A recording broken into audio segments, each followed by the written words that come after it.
Heatwave, the small coastal town pulsed with summer heat, the air thick with the scent of salt and jasmine. Elena hadn't planned on stopping at the beachfront bar, but the neon glow and distant hum of jazz lured her in. She needed a drink, maybe a distraction. She didn't expect to find him. Logan Monroe. He leaned against the bar, broad shoulders relaxed, fingers wrapped around a sweating glass of whiskey. His dark eyes met hers, a slow smirk curling at the edges of his lips. Elena. His voice was smooth, familiar. Her breath hitched, but she forced herself to stay composed. Logan. 3 years. That's how long it had been. 3 years since their last summer here. Since nights spent whispering secrets under the stars. Since the last time they'd said goodbye to soon, to unfinished. She turned to the bartender. But before she could order, Logan shifted closer, his warmth radiating through the thick air. Didn't think I'd see you here again. She swallowed, keeping her voice even. Neither did I. He chuckled, low and knowing. You still take yours with lime? Before she could respond, the bartender slid a drink in front of her. Exactly how she liked it.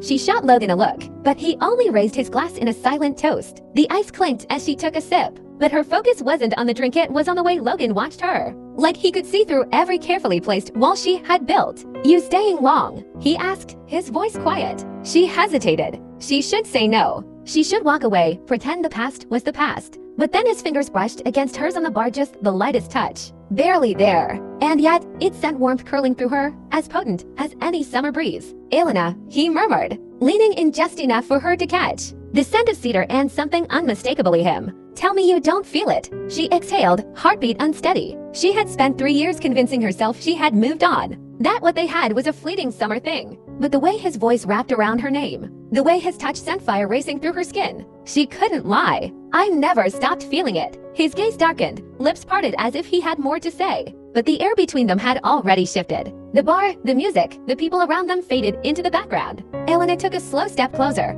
her pulse a steady drumbeat in her ears. Logan's fingers traced the curve of her wrist, lingering just long enough to set her nerves alight. Come with me, he whispered. She should say no. She should walk away. But instead, she took his hand. And just like that, the past wasn't the past anymore. It was the present. It was them. And this time, she wasn't letting go.